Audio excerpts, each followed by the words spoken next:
السلام علیکم۔ سید عبد المجید ندیم چینل میں آپ سب دوستوں کو خوش آمدید۔ آج ہم آپ کے لیے بیان لے کے آئے ہیں حضرت علامہ سید عبد المجید ندیم شاہ صاحب رحمۃ اللہ تعالی علیہ کا۔ تو آئیے ہم سب مل کر حضرت شاہ صاحب کا یہ بیان سنتے ہیں۔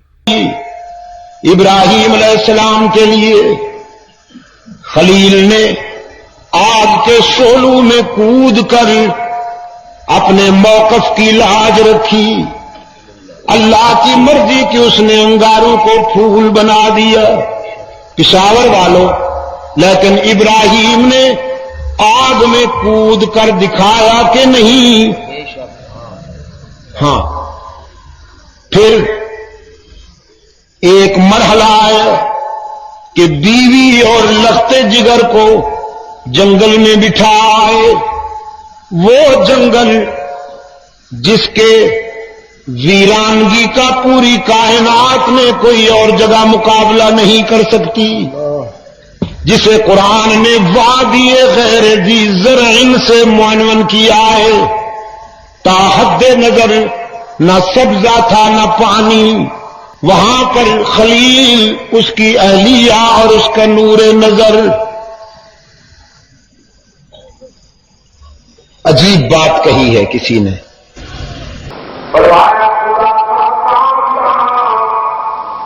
جو مشتمل تھا تین جانوں پر، خدا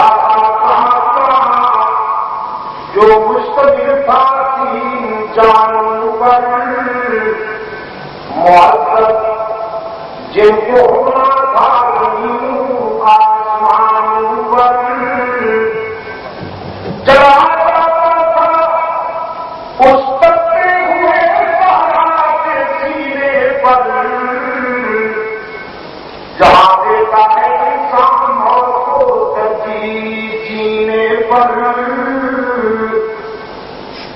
اس ویرانے میں خلیل نے اپنے لختے جگر کو بٹھایا،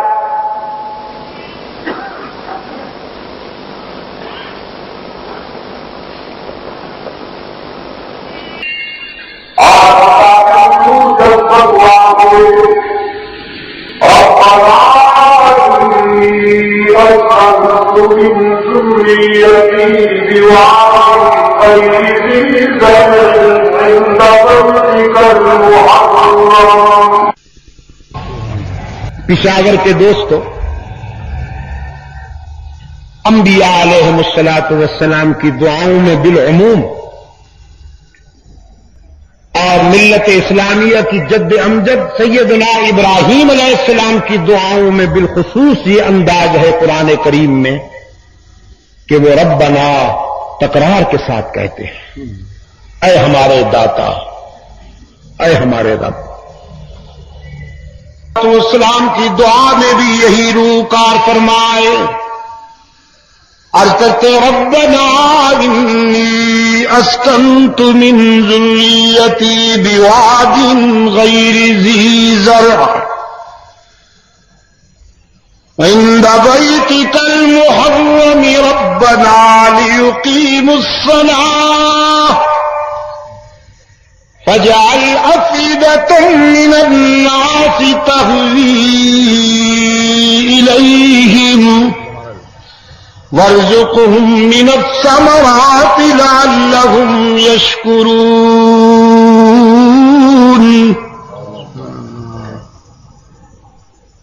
ربنا إنك تعلم ما نخفي وما نعلن۔ اے ہمارے داتا، اے ہمارے رب،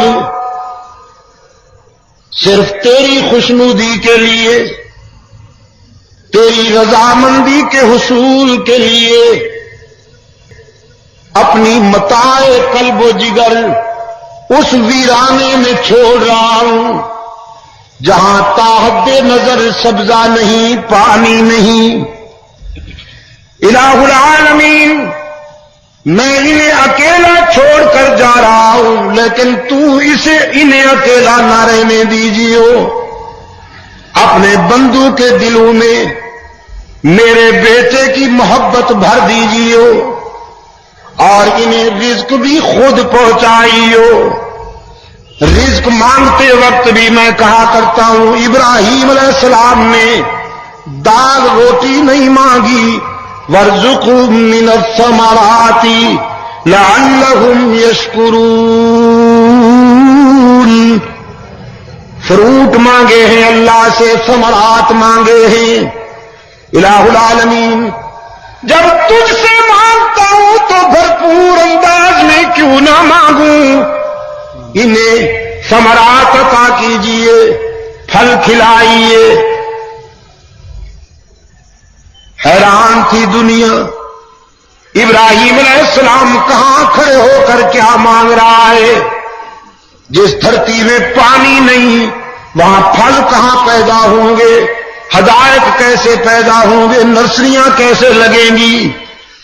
لیکن ابراہیم کا عزم اور ابراہیم کا یقین، ابراہیم کی فراست و بصیرت ان تمام باتوں کا جواب دیتے ہوئے یہ کہہ رہی تھی دھرتی تو ویرانہ ہے جہاں میں کھڑا ہوں، وہ تو یہ چیزیں پیدا نہیں کر سکتی، لیکن جس سے مانگ رہا ہوں وہ دے سکتا ہے. اس کی قدرت سے اور اس کی مشیت سے یہ بات باہر نہیں. آج خلیل کی دعا کا شباب دیکھیے جا کے مکے میں. دنیا میں جہاں بھی کوئی پھل پیدا ہوتا ہے وہ مکے میں ضرور ملتا ہے، اور ملتا بھی گلا سڑا نہیں، ترو تازہ. یہاں پاکستان میں کیلا پیدا ہوتا ہے لیکن پشاور میں آپ کو شاید کیلا ترو تازہ نہ ملے.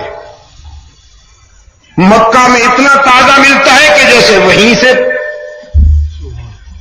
لا کر رکھ دیا گیا ہو. ان میں صرف تازگی نہیں دوستو بلکہ ذائقہ بھی عجیب ہے. وہ پھل کے جو مکہ میں ملتے ہیں اپنے اپنے ان ممالک میں اتنے لذیذ نہیں ہوتے جہاں وہ پیدا ہوتے ہیں جتنے وہ مکہ میں آ کر لذیذ بن جاتے ہیں. میں عرض کیا کرتا ہوں شاید اس لیے کہ جب پھلوں کی پیٹیاں مکہ کے بلدیاتی حدود میں داخل ہوتی ہیں تو ان میں دعائے خلیل کی تاثیر شامل ہوتی جاتی ہے.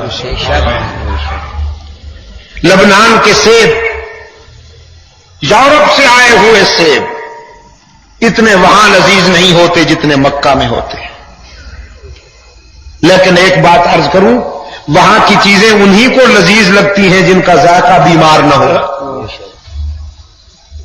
جن کا ذائقہ بیمار ہو یہ صفراوی بخار کے مارے ہوئے، یہ صفراوی بخار آتا ہے نہیں تو سیب بھی کڑوا لگتا ہے. وہ قصور سیب کا نہیں ہوتا، بیماری کی وجہ سے ایسے ہوتا ہے. چنانچہ بہت سارے دوستوں کو وہاں کے پھل اچھے نہیں لگتے، بہت سارے دوستوں کو وہاں مقامات اچھے نہیں لگتے. کچھ وہاں جا کر مضطرب ہو جاتے ہیں، بے قرار ہو جاتے ہیں. آ رہے تھے حضرت علامہ سید عبد المجید ندیم شاہ صاحب رحمۃ اللہ تعالی علیہ کو. آپ سب دوستوں سے گزارش ہے کہ ہمارے اس چینل کے ساتھ اسی طرح جڑے رہیں اور حضرت شاہ صاحب کے بیانات کو آگے بھی شیئر کرتے رہیں. آپ سب دوستوں کا بہت شکریہ. ملتے ہیں ایک نئی ویڈیو کے ساتھ. تب تک کے لیے اللہ حافظ. پاکستان پائندہ باد.